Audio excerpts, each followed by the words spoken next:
Charlie Kim, who's the CEO of a company called NextJump in New York City, a tech company, he makes the point that if you had hard times in your family, would you ever consider laying off one of your children?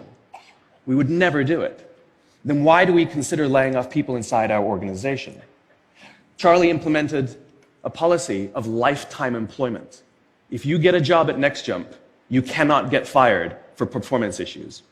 In fact, if you have issues, they will coach you and they will give you support, just like we would with one of our children who happens to come home with a C from school. It's the complete opposite. This is the reason so many people have such a visceral hatred, sort of anger at some of these banking CEOs with their disproportionate salaries and bonus structures. It's not the numbers. It's that they have violated the very definition of leadership. They have violated this deep-seated social contract. We know that they allowed their people to be sacrificed so that they could protect their own interests. Or worse, they sacrificed their people to protect their own interests. This is what so offends us, not the numbers. Would anybody be offended if we gave a $150 million bonus to Gandhi? How about a $250 million bonus to Mother Teresa? Do we have an issue with that? None at all. None at all. Great leaders would never sacrifice the people to save the numbers. They would sooner sacrifice the numbers to save the people. Bob Chapman, who runs a large manufacturing company in the Midwest called Barry Waymiller, in 2008, he was hit very hard by the recession, and they lost 30% of their orders overnight. Now, in a large manufacturing company, this is a big deal, and they could no longer afford their labor pool. They needed to save $10 million. So, like so many companies today, the board got together and discussed layoffs. And Bob refused. You see, Bob doesn't believe in head counts. Bob believes in heart counts. And it's much more difficult to simply reduce the heart count.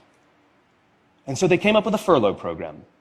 Every employee from secretary to CEO was required to take 4 weeks of unpaid vacation. They could take it any time they wanted, and they did not have to take it consecutively. But it was how Bob announced the program that mattered so much. He said, it's better that we should all suffer a little than any of us should have to suffer a lot. And morale went up. They saved $20 million.